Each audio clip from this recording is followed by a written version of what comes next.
Very happy good evening to all my dear students. और कल हम लोगों ने ऑक्सीडेशन स्टेट डिस्कस किया था। अब उसी से रिलेटेड टॉपिक है, लेकिन आज का topic examination point of view से बहुत इंपॉर्टेंट टॉपिक है, very important topic we are going to discuss this evening.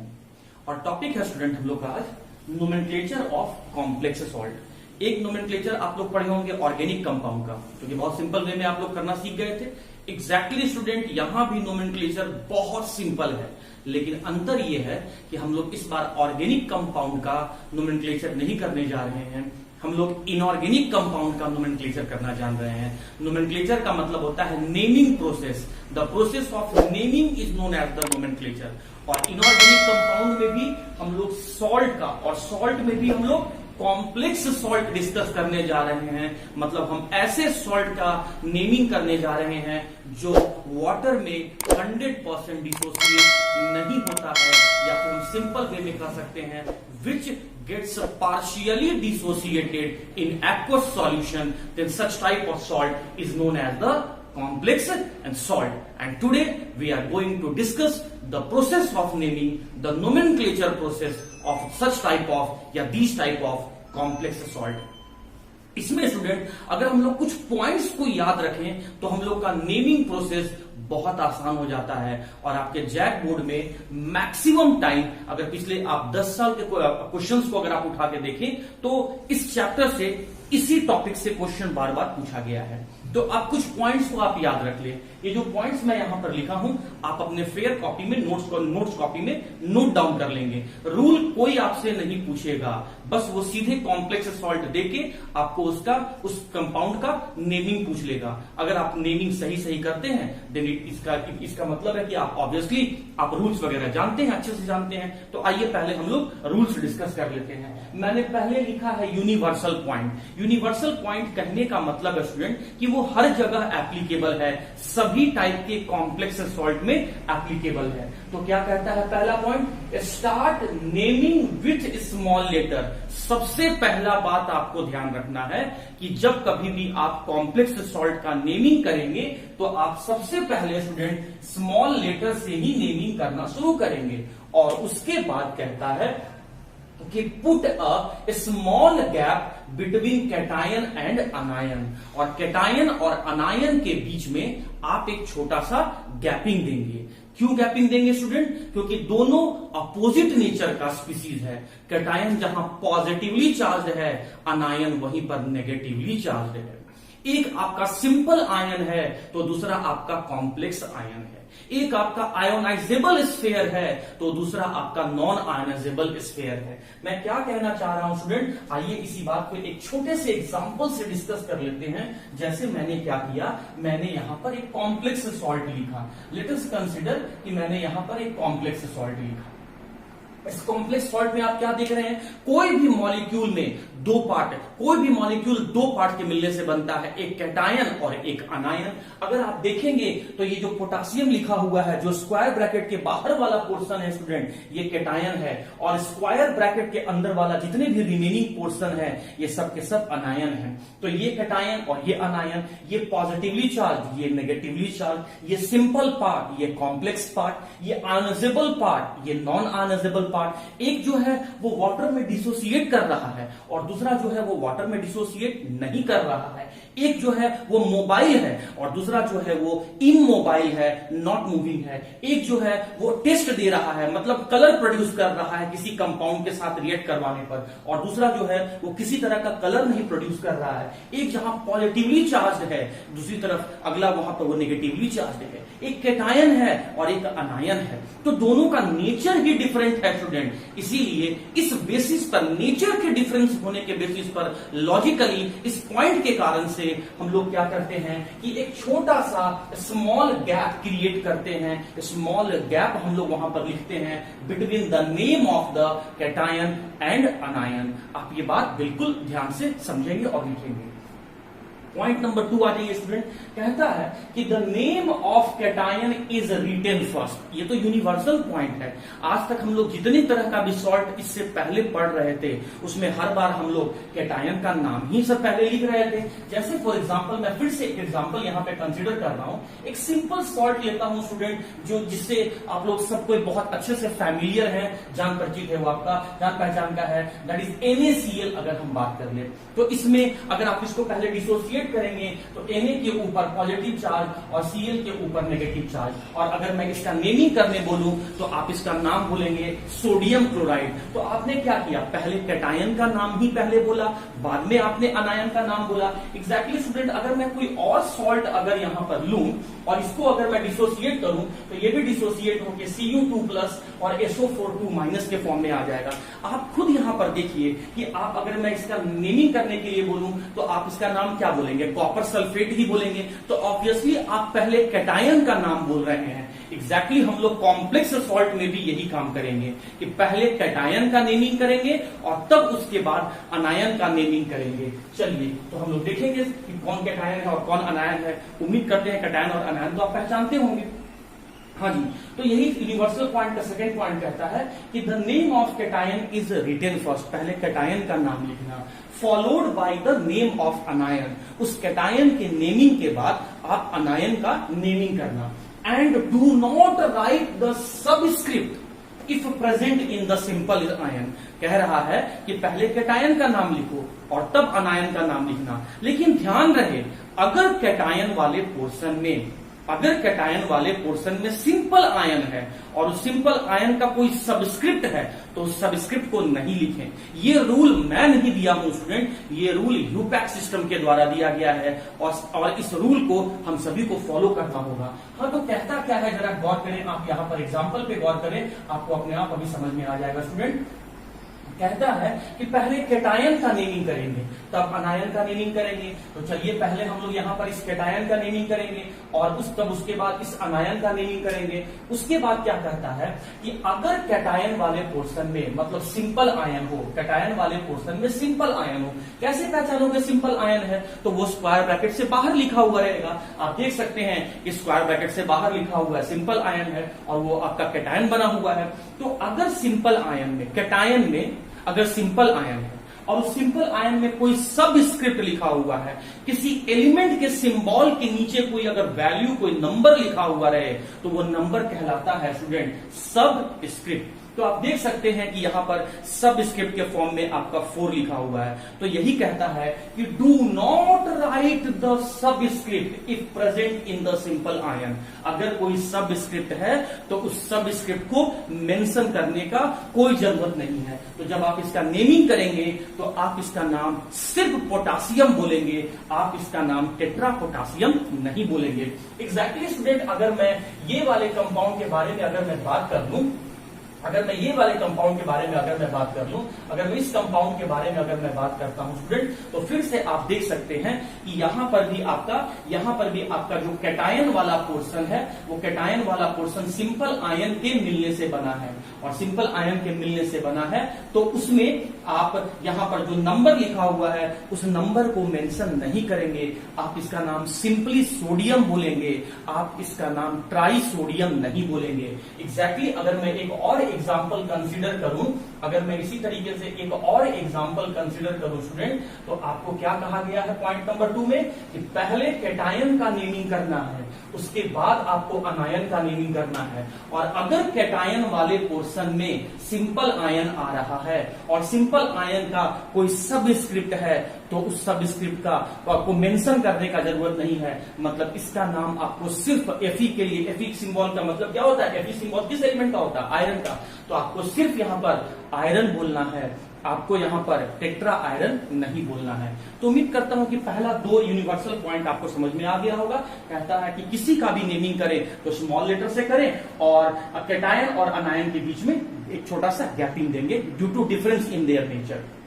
Second point कहता है कि जब कैटायन और अनायन का नेमिंग करना शुरू करें तो पहले कैटायन का नेम लिखें, उसके बाद अनायन का नेम लिखें। और अगर कैटायन वाले पोर्शन में कोई सबस्क्रिप्ट आपको दिखता है तो उस सबस्क्रिप्ट को आप नहीं लिखें। Do not right the any subscript is present in the simple ion. तो ये था स्टूडेंट आपका यूनिवर्सल पॉइंट, जो मैंने यहां पर 2 पॉइंट अभी ओके स्टूडेंट्स, तो 2 यूनिवर्सल पॉइंट को समझने के बाद हम लोग अगले पॉइंट की तरफ आते हैं। देखिए, आप जितना क्वेश्चन प्रैक्टिस करेंगे ना, उतना ज्यादा रूल्स को आप बहुत इजी वे में समझ सकते हैं। और यकीन मानो, मैं लिटरली बोल रहा हूं स्टूडेंट कि ये कॉम्प्लेक्स सॉल्ट का नोमेनक्लेचर का जो पोर्शन है, ये बहुत इजी पोर्शन है। बस आपको जरूरत है तो क्वेश्चन प्रैक्टिस करने का। हाँ जी, तो मैं क्या किया हूं स्टूडेंट कि कॉम्प्लेक्स सॉल्ट को मैं 3 कैटेगरी में डिवाइड कर दिया हूं। एक ऐसा कैटेगरी जिसमें आपको जो लीगेंड्स होंगे वो सारा का सारा एक ही टाइप के होंगे, सेम टाइप के होंगे। जैसे मैं एग्जांपल के फॉर्म में अगर बात करूं तो चलिए मैं एग्जांपल के फॉर्म में, देखिए मैं यहां पर एक कॉम्प्लेक्स सॉल्ट को लिख दे रहा हूं। मैं यहां पे कॉम्प्लेक्स सॉल्ट को लिख दे रहा हूं। तो यहां पर जब मैंने ये कॉम्प्लेक्स सॉल्ट लिखा तो इतना तो आपको पता है स्टूडेंट कि लीगेंड्स कौन है और सेंट्रल मेटल एटम कौन है। तो हमेशा लीगेंड और central metal atom square bracket के अंदर लिखा हुआ होता है, कोऑर्डिनेशन स्फीयर के अंदर इंक्लोज किया हुआ होता है, उसके अंदर ही लिखा हुआ होता है। तो आप जरा देखें कि Fe तो सेंट्रल मेटल एटम हो गया, और उसके बाद जो यहां पर लिखा हुआ जो स्पीसीज है वो तो लीगेंड्स है। और कितने लीगेंड्स हैं? 6 लीगेंड्स हैं। और 6 लीगेंड जो भी हैं वो सारे के सारे सेम टाइप के हैं। तो हम लोग टाइप 1 में ऐसे कॉम्प्लेक्स सॉल्ट के नेमिंग को देखेंगे जिसमें सिर्फ और सिर्फ एक ही टाइप का लीगेंड प्रेजेंट होगा। लेकिन अगर मैं बात करूं स्टूडेंट टाइप 2 के बारे में, तो टाइप 2 के बारे में स्टूडेंट आपको क्या देखने को मिलेगा, आप यहां पर देखें, अभी आपको तुरंत समझ में आएगा। देखिए, अगर आप बात करें स्टूडेंट, तो मैंने फिर से एक कॉम्प्लेक्स सॉल्ट यहां पर लिखा है। और आपको कॉम्प्लेक्स सॉल्ट में लीगेंड और सेंट्रल मेटल एटम तो पहचानने आता है कि लीगेंड और सेंट्रल मेटल एटम हमेशा स्क्वायर ब्रैकेट में, जिसे हम कोऑर्डिनेशन स्फीयर या नॉन आयनाइजेबल स्फीयर कहते हैं, उसी में इंक्लोज करके बंद करके लिखा हुआ रहता है। तो आइए स्क्वायर ब्रैकेट के अंदर चलते हैं। तो ये जो CO लिखा हुआ है, ये तो कोबाल्ट सेंट्रल मेटल एटम है। और उसके बाद जो भी स्पीसीज लिखे गए हैं वो सारे के सारे लीगेंड्स हैं। और अगर आप देखेंगे स्टूडेंट, तो लीगेंड्स भी अलग अलग टाइप के हैं, तो टाइप 2 में मैं ऐसे कॉम्प्लेक्स सॉल्ट का नेमिंग आपको बताऊंगा जहां पर more than 1 type of ligand is present. अगर आप देखेंगे तो यहां पर देखिए, NH3 का नाम मैंने आपको पहले बताया था अमाइन, H2O का नाम मैंने पहले आपको बताया था एक्वा, और Cl का नाम भी पहले मैंने आपको बताया था और आज भी बताऊंगा, इसका नाम क्लोराइडो। तो अगर आप काउंट करें, उसके नीचे का सबस्क्रिप्ट को देखें तो 4, कुछ नहीं मेंशन है तो 1, कुछ नहीं मेंशन है तो 1, तो 1, 1, 2 + 4, 6। तो इस कॉम्प्लेक्स सॉल्ट में भी 6 लीगेंड है, इस कॉम्प्लेक्स सॉल्ट में भी 6 ही लीगेंड है। लेकिन दोनों में डिफरेंस क्या है? दोनों में से पहला डिफरेंस तो यही दिख रहा है कि इसमें जितने भी लीगेंड्स हैं ये सेम टाइप के हैं, और ये जितने भी लीगेंड्स हैं ये डिफरेंट टाइप के हैं। तो टाइप 1 में हम लोग ऐसे कॉम्प्लेक्स सॉल्ट का नेमिंग देखेंगे जहां पर सारे के सारे लीगेंड सेम हैं, इसीलिए मैंने लिखा है rules for type 1।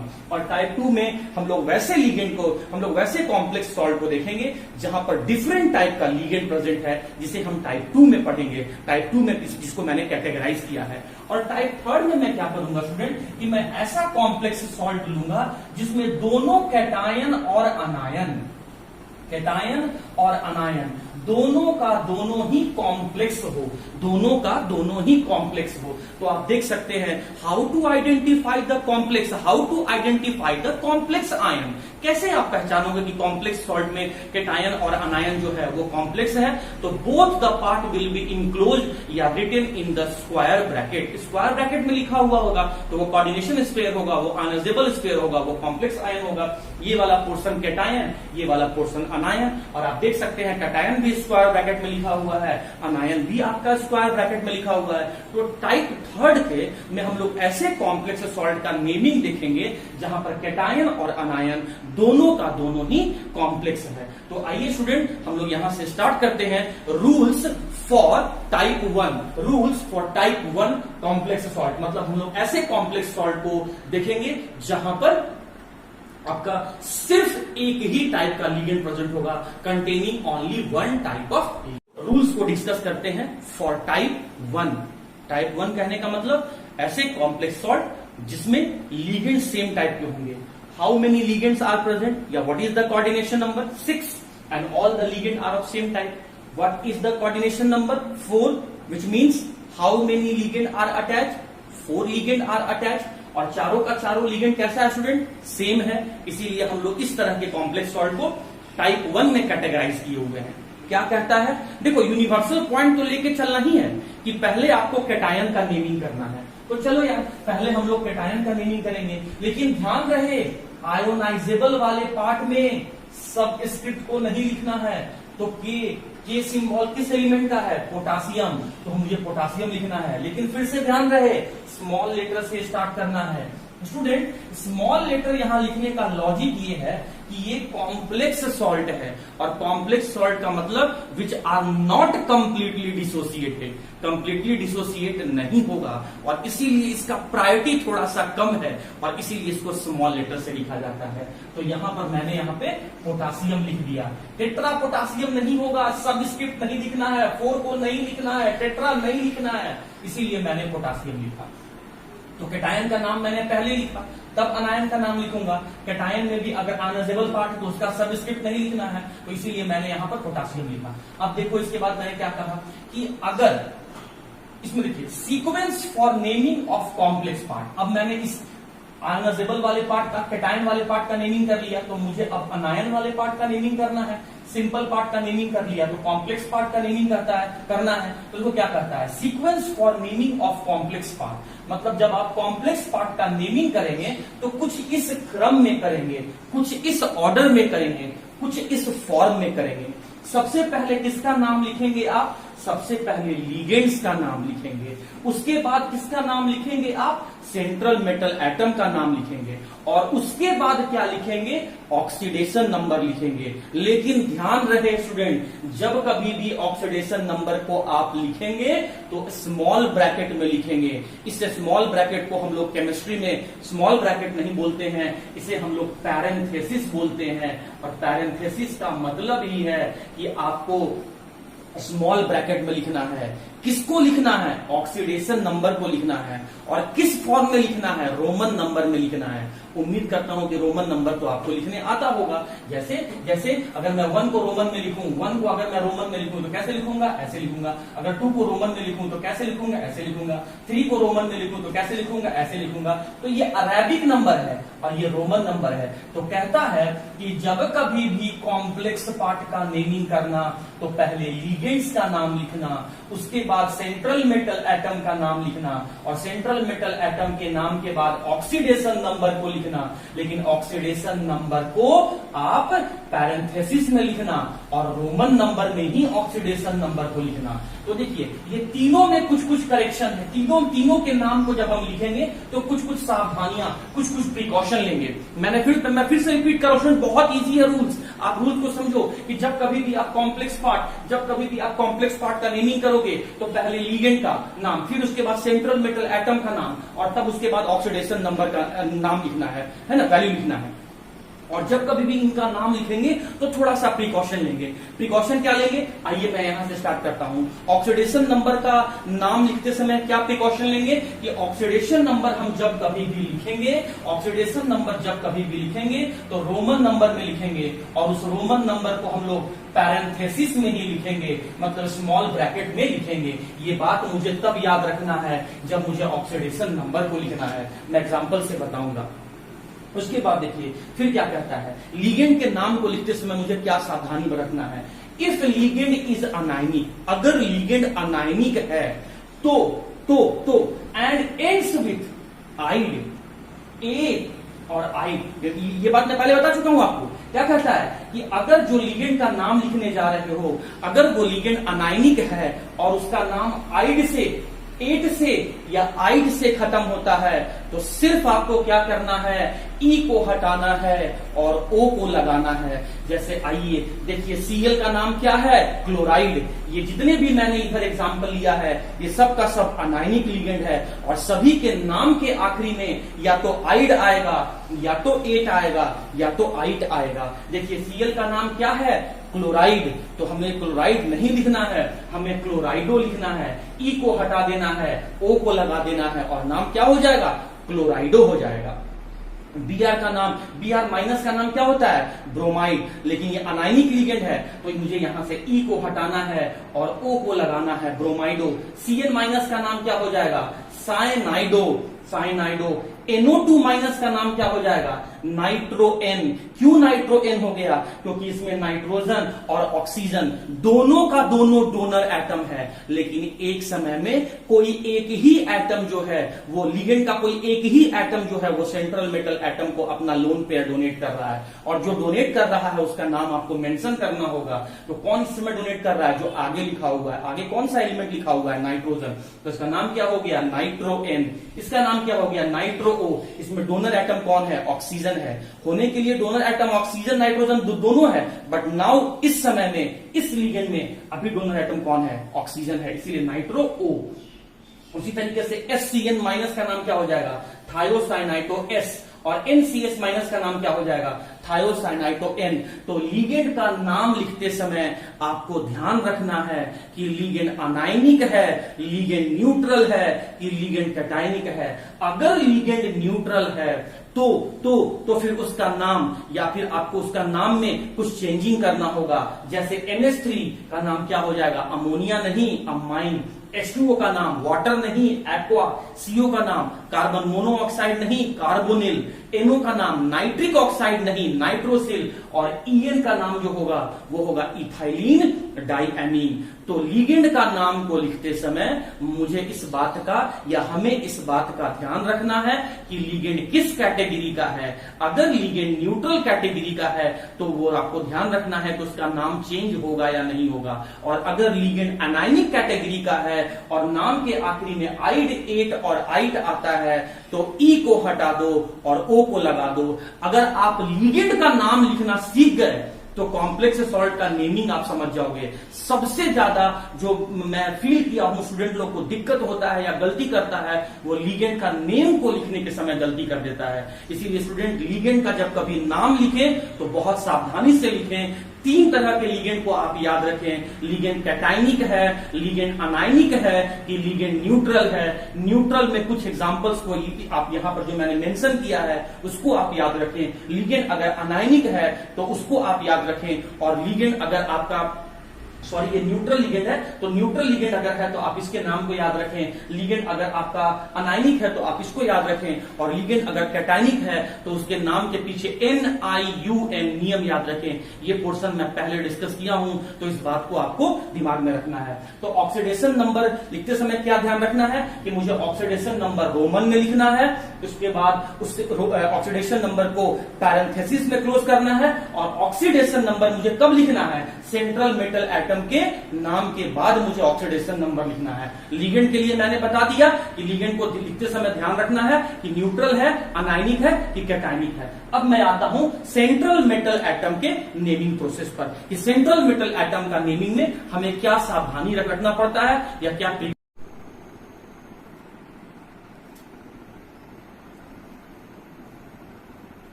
Okay students, तो सेंट्रल मेटल एटम के नेमिंग के समय मुझे किस बात का या हमें किस बात का ध्यान रखना पड़ता है कि जो सेंट्रल मेटल एटम है वो प्रेजेंट कहां है, वो कैटायन पार्ट में प्रेजेंट है कि वो अनायन पार्ट में प्रेजेंट है। जैसे अगर आप इस कॉम्प्लेक्स सॉल्ट को अगर आप देखें तो यहां जो सेंट्रल मेटल एटम है वो अनायन पार्ट में प्रेजेंट है, लेकिन जब आप इस कॉम्प्लेक्स सॉल्ट को देख रहे हैं तो इस कॉम्प्लेक्स सॉल्ट में जो सेंट्रल मेटल एटम है वो कैटायन पार्ट में प्रेजेंट है। तो क्या सावधानी लेना है कि जब सेंट्रल मेटल एटम कैटायन में प्रेजेंट है तो उसका नेम में कोई चेंज नहीं होता है, यूजुअल नेम, मतलब वही नाम आपको बोलना है जो नाम आप पीरियोडिक टेबल में देखकर बोलते हैं। जैसे कॉपर, यहाँ Cu सिंबल का नाम क्या है, कॉपर है, लेकिन कब कॉपर बोलना है, जब वो कैटायन में प्रेजेंट है। लेकिन जब यही कॉपर अनायन में प्रेजेंट हो जाए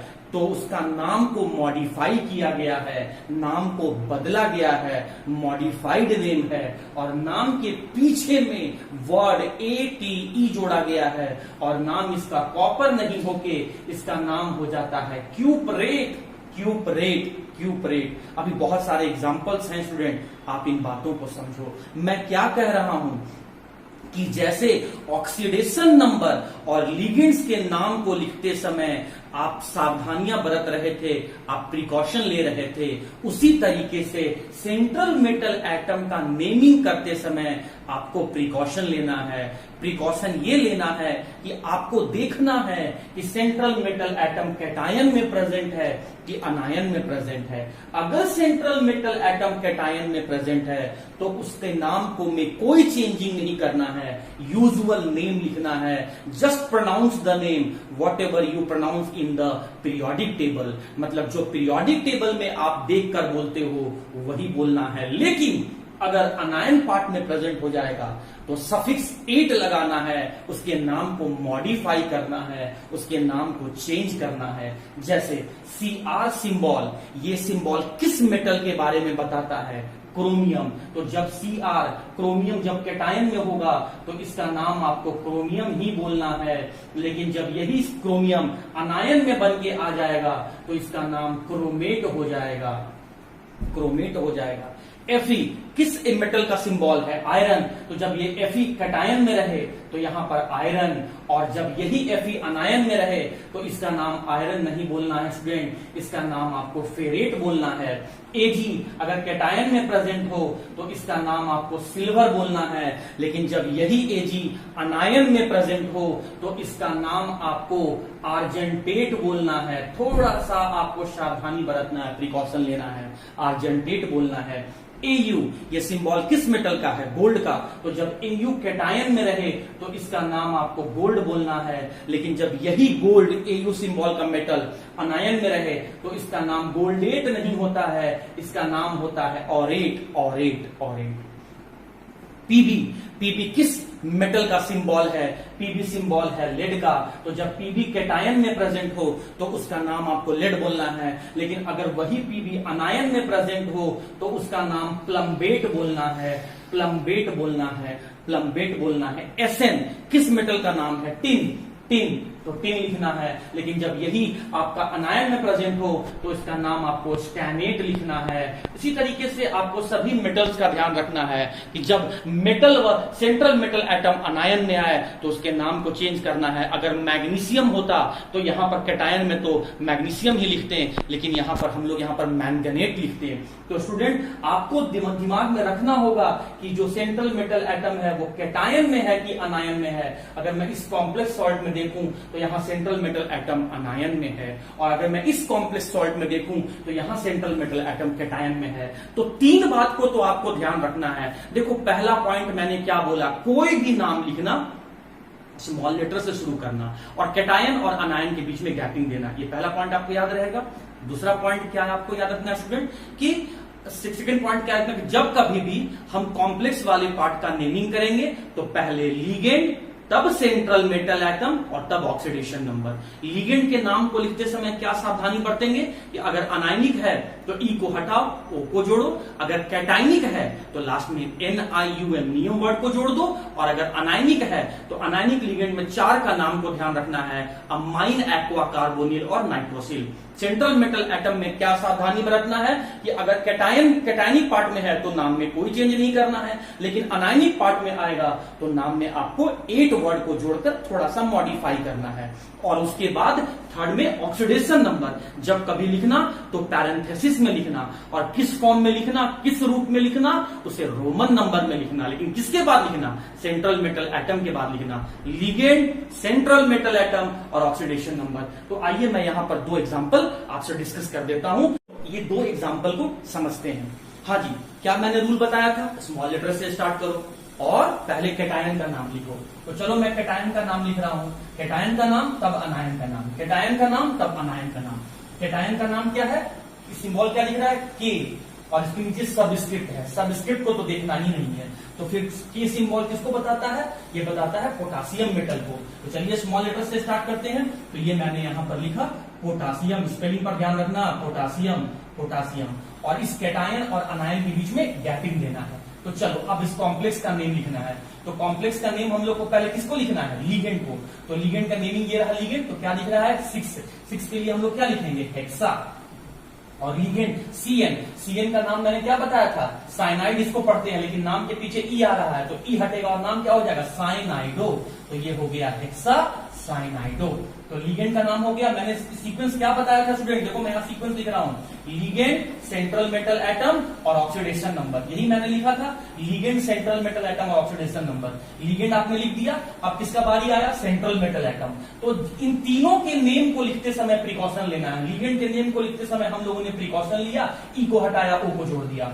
सेंट्रल मेटल एटम के नेम के लिखते समय प्रिकॉशन क्या लेना है कि हमें ध्यान रखना है कि वो कैटायन पार्ट में है कि अनायन पार्ट में है। अभी सेंट्रल मेटल एटम क्या है, अनायन पार्ट में है, तो इसका नेम को क्या करें, यूजुअल लिखे कि मॉडिफाई लिखे, मॉडिफाइड करके लिखेंगे। तो देखिए आयरन के लिए, देखिए Fe के लिए क्या हो जाएगा, फेरेट। तो यहां पर मैंने लिखा फेरेट, यहां पर मैंने लिखा फेरेट। सेंट्रल मेटल एटम के नाम के बाद किसको लिखना है, ऑक्सीडेशन नंबर। और इसके नाम को लिखते समय क्या सावधानी बरतना है कि हमें इसके ऑक्सीडेशन नंबर को पैरेंथेसिस में लिखना है और रोमन नंबर में है। और ऑक्सीडेशन नंबर मैंने आपको कैलकुलेट करना कल ही बताया है। तो बताइए इसमें यहाँ पर Fe का ऑक्सीडेशन नंबर क्या हो जाएगा, 2। तो यहाँ पर मैंने लिख दिया यहाँ पे 2। तो ये हो गया आपका नेम। बताइए कितना इजी वे में इसका नेमिंग हो गया। तो आइए स्टूडेंट हम लोग अब यहाँ पर हम लोग दूसरे कॉम्प्लेक्स सॉल्ट का नेम। ओके स्टूडेंट्स, तो हम लोग इस कॉम्प्लेक्स सॉल्ट का नेमिंग करते हैं। क्या दिमाग में रखना है बात, स्मॉल लेटर से स्टार्ट करना है, पहले कैटायन का नाम फिर अनायन का नाम। तो चलिए स्मॉल लेटर से स्टार्ट करेंगे, पहले कैटायन का नाम और तब अनायन का नाम। तो कैटायन हमको कैसा दिख रहा है स्टूडेंट, कैटायन हमें कॉम्प्लेक्स दिख रहा है। तो इसके लिए सीक्वेंस क्या हम लोग को फॉलो करना है, पहले लिगेंड, उसके बाद सेंट्रल मेटल एटम और उसके बाद हमें ऑक्सीडेशन नंबर लिखना है। तो चलिए पहले लिगेंड का नेमिंग स्टार्ट करते हैं। तो NH3 का नाम क्या है, आप अमोनिया बोलेंगे, नहीं, आप इसका नाम अमाइन बोलेंगे। तो आइए इसका नेमिंग लिखते हैं। तो यहां से मैंने लिखा अमाइन, लेकिन ये क्या दिख रहा है, 4। तो 4 के लिए क्या हो जाएगा, टेट्रा। तो इसका नाम हो गया टेट्रा। और NH3 के लिए अमाइन, और अमाइन में क्या लिखना है, डबल M। यहां पर दो बात आपको ध्यान में रखना स्टूडेंट, हाँ जी, टेट्रा का A और अमाइन का A दोनों में से किसी को रिमूव नहीं करना है। ये यूपैक के द्वारा दिया गया रूल्स है, हम लोग इसमें कोई चेंजिंग अपने तरफ से नहीं कर सकते हैं। तो टेट्रा का A भी रहेगा और अमाइन का A भी रहेगा, और अमाइन का नेम में आपको डबल M लिखना है, इस बात को आप ध्यान में रखेंगे। चलिए लिगेंड का नाम आपने लिख दिया, फिर किसका नाम लिखोगे आप, सेंट्रल मेटल एटम का। जब कभी भी इनका नाम लिखना प्रिकॉशन सावधानी जरूर बरतते रहना। सेंट्रल मेटल एटम का जब हम नेमिंग करेंगे तो इस बात को समझेंगे कि सेंट्रल मेटल एटम कैटायन में है कि अनायन में है। आप क्या देख रहे हैं कि सेंट्रल मेटल एटम कैटायन में है, और जब सेंट्रल मेटल एटम कैटायन में होता है तो उसका नाम एज इट इज लिखते हैं, यूजुअल नेम ही लिखते हैं, कोई मॉडिफिकेशन नहीं करते हैं। तो Cu सिंबल किसका है, कॉपर का है। तो ये मैंने यहाँ पर कॉपर लिख दिया, ये मैंने यहाँ पर कॉपर लिख दिया। उसके बाद ऑक्सीडेशन नंबर, और ऑक्सीडेशन नंबर मैं कैलकुलेट करना कल आपको बताया था। अगर मैं यहाँ पे ऑक्सीडेशन नंबर कैलकुलेट करूं तो कितना आएगा, 2 आएगा। और किसमें लिखना है, पैरेंथेसिस में लिखना है, इसीलिए मैंने रोमन नंबर और पैरेंथेसिस यहाँ यूज कर लिया। हो गया भाई, कैटायन का बात हो गया। अब बात आता है अनायन का। तो अनायन के नेमिंग में हमें छोटा सा गैपिंग देना है, due to difference in their nature और द बिहेवियर। और SO4 का नाम क्या है, सल्फेट। सल्फेटो नहीं होगा, सल्फेटो कब होता, जब वो लिगेंड होता। और लिगेंड कैसे पहचानोगे, वो स्क्वायर ब्रैकेट में लिखा होता। अरे ये तो स्क्वायर ब्रैकेट से बाहर है, तो आप O क्यों लगा रहे हो लास्ट में, आप नाम को चेंजिंग करने के लिए क्यों सोच रहे हो, वो तो तब सोचोगे जब वो लिगेंड बन के आएगा। ये तो आपका नॉर्मल अनायन है, इसीलिए इसका नाम सल्फेटो नहीं, इसका नाम सल्फेट हो जाएगा।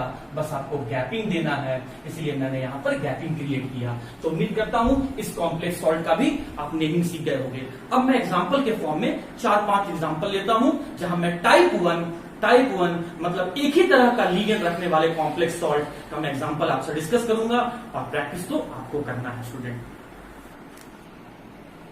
ओके स्टूडेंट्स, तो इतनी बातों को समझने के बाद आइए हम लोग कुछ क्वेश्चन सॉल्व कर लेते हैं। क्या दिमाग में रखना है, पहले कैटायन का नाम फिर अनायन का नाम, और नाम हमेशा स्मॉल लेटर से। क्यों स्मॉल लेटर से, ये मैंने आपको बता दिया।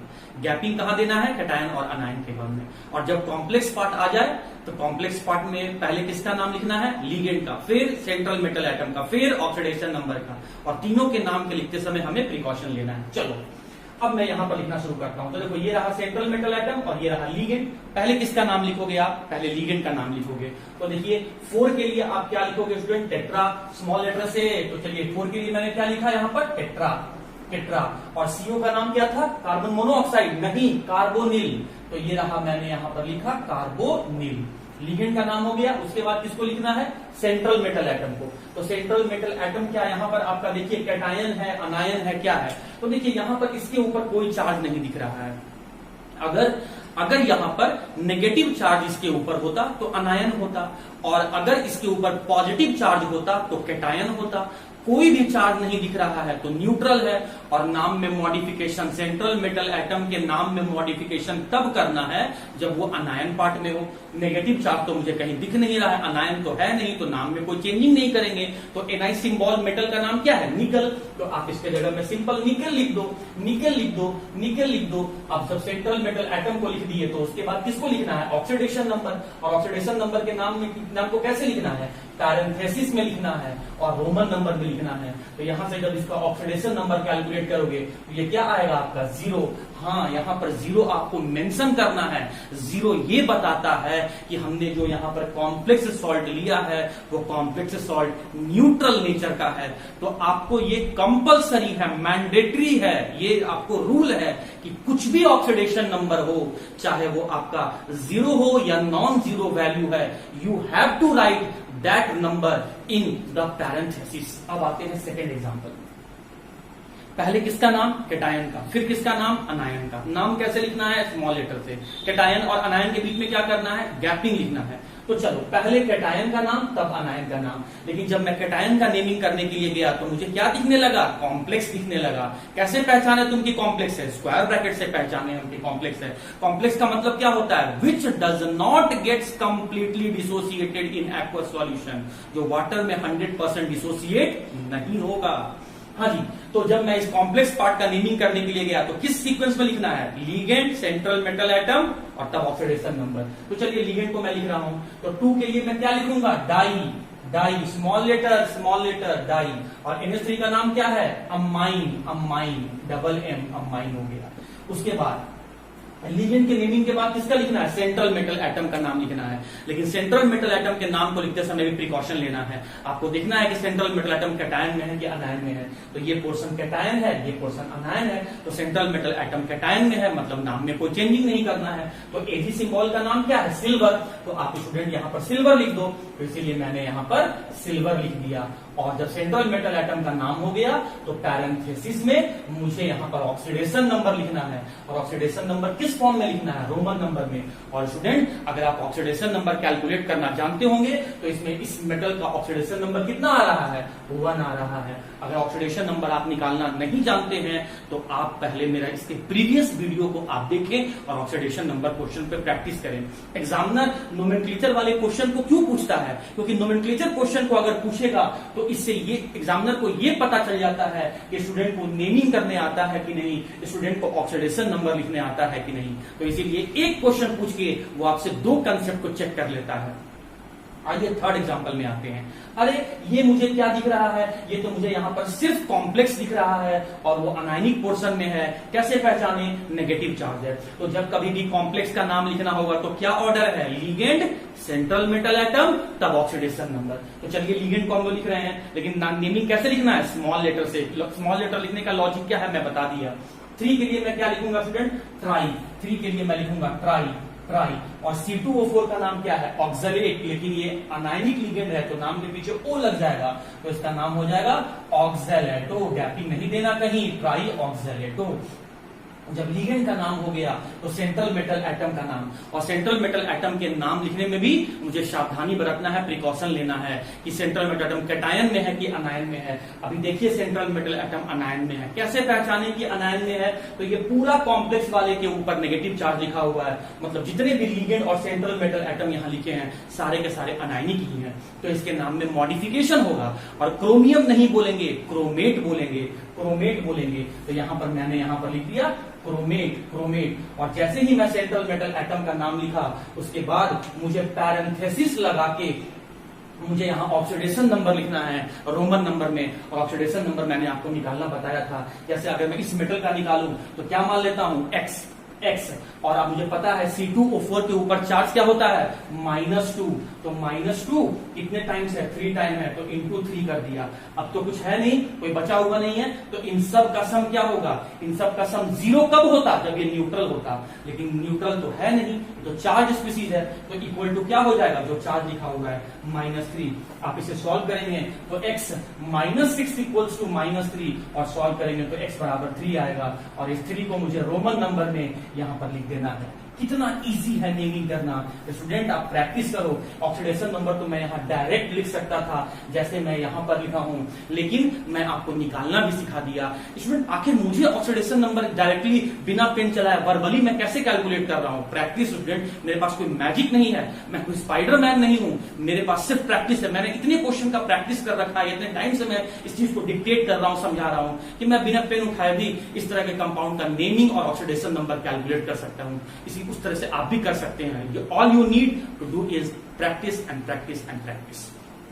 अब आते हैं स्टूडेंट फोर्थ वाले क्वेश्चन पर। फिर मुझे इसका नेमिंग करना है। यहां तो सिर्फ क्या दिख रहा है, ये कॉम्प्लेक्स वाला पोर्शन है और इसके ऊपर पॉजिटिव चार्ज है। इसका मतलब ये जो कॉम्प्लेक्स है वो कैटायनिक कॉम्प्लेक्स है, यहां तो कोई अनायनिक है ही नहीं। एक बात और स्टूडेंट आपको दिमाग में रखना है कि ये इसके ऊपर जितने भी कॉम्प्लेक्स थे ये न्यूट्रल थे, लेकिन ये जो कॉम्प्लेक्स है ये आपका आयनिक है, इसीलिए लास्ट में आपको आयन जरूर लिखना है। अगर यहां पर आयनिक कॉम्प्लेक्स है, आयनिक में चाहे वो अनायनिक रहे चाहे कैटायनिक रहे, तो लास्ट में आपको आयन वर्ड जरूर से लिखना है, मैंडेटरी है, कंपलसरी है।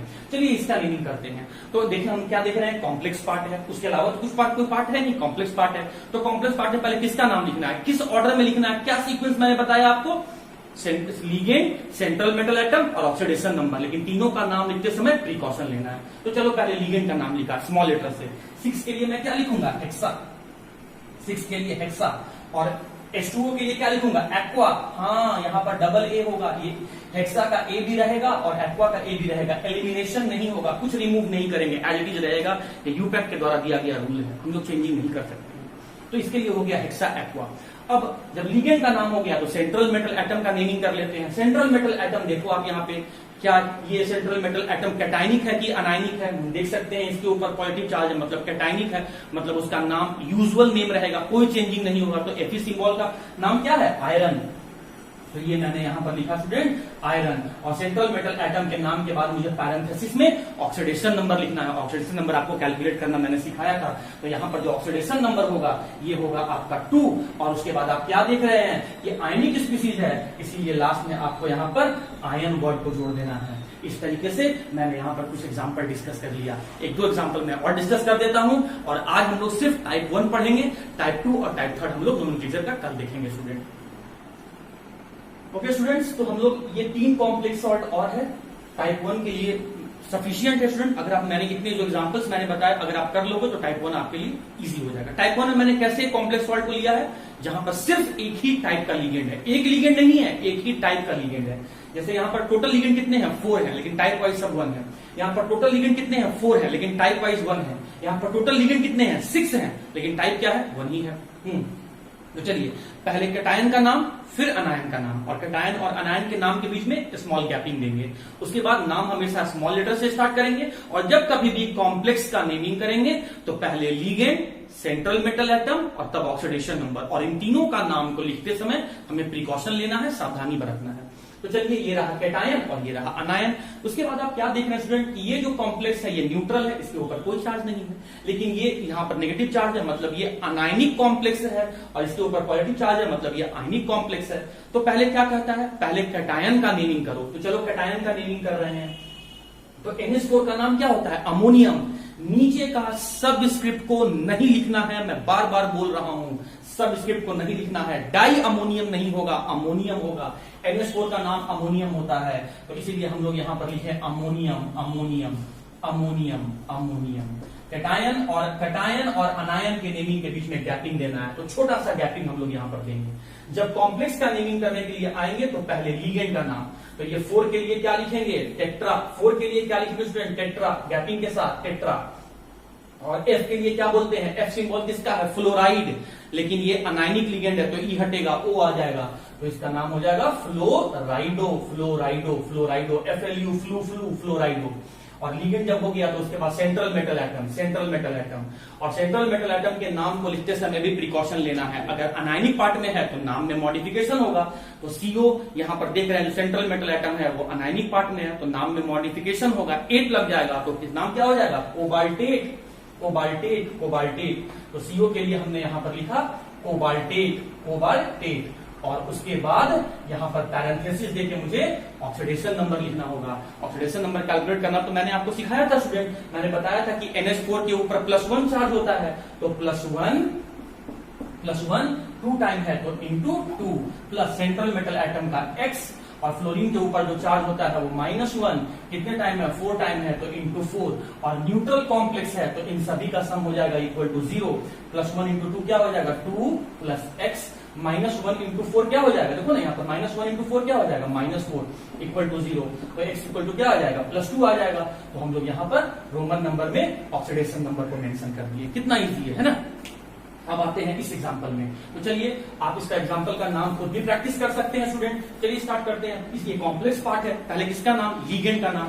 तो लिगेंड के लिए देखिए यहाँ पर 4 के लिए हम लोग क्या लिखेंगे, टेट्रा, स्मॉल लेटर से टेट्रा। Cl का नाम क्या हो जाएगा, क्लोराइडो, क्लोराइडो। लिगेंड का नाम हो गया, उसके बाद किसका नाम लिखोगे, सेंट्रल मेटल एटम का नाम। उसमें नाम को लिखते समय क्या सावधानी बरतना है कि वो कैटायन पार्ट में है कि अनायन पार्ट में है। आप देख सकते हैं कि इस स्क्वायर ब्रैकेट के ऊपर नेगेटिव चार्ज लिखा हुआ है, मतलब यहाँ central metal atom anionic part में है, मतलब उसके नाम में चेंजिंग होगा। प्लैटिनम नहीं, लास्ट में 8 लगा दो, प्लैटिनेट, प्लैटिनेट, प्लैटिनेट। और उसके बाद आप क्या करो, सेंट्रल मेटल एटम का नाम को लिखने के बाद स्मॉल ब्रैकेट में मतलब पैरेंथेसिस में आप रोमन नंबर में लिखो ऑक्सीडेशन नंबर। तो यहां से ऑक्सीडेशन नंबर कैलकुलेट करोगे तो कितना आएगा स्टूडेंट, 2 आएगा। कैलकुलेट करके देख लो, मैंने कल आपको लिखना बताया था। और ये न्यूट्रल नहीं है, ये आयनिक कॉम्प्लेक्स है, तो लास्ट में आपको वर्ड आयन जरूर लिखना है। लास्ट एग्जांपल में आते हैं स्टूडेंट, आइए। पहले कैटायन का नाम, उसके बाद अनायन का नाम। तो ये पूरा पोर्शन कैटायन ही है, तो पहले कैटायन का नेमिंग करेंगे। लेकिन ये कैटायन वाले पोर्शन में मुझे स्क्वायर ब्रैकेट दिख रहा है, कॉम्प्लेक्स पार्ट दिख रहा है, तो इस कॉम्प्लेक्स पार्ट में पहले किसका नेमिंग करना है, लिगेंड का, तब सेंट्रल मेटल एटम का, और तब ऑक्सीडेशन नंबर। तो लिगेंड के लिए 6 के लिए मैं क्या लिखूंगा, हेक्सा, स्मॉल लेटर से हेक्सा। और NO2 का नाम मैंने क्या बताया था, नाइट्रो एन, याद होगा तो आपको, अगर हेक्सा नाइट्रो एन, बहुत इंपॉर्टेंट है। NO2 जब कभी आता है, स्टूडेंट गलती करके आता है एग्जाम में, तो nitro N, hexa nitro N.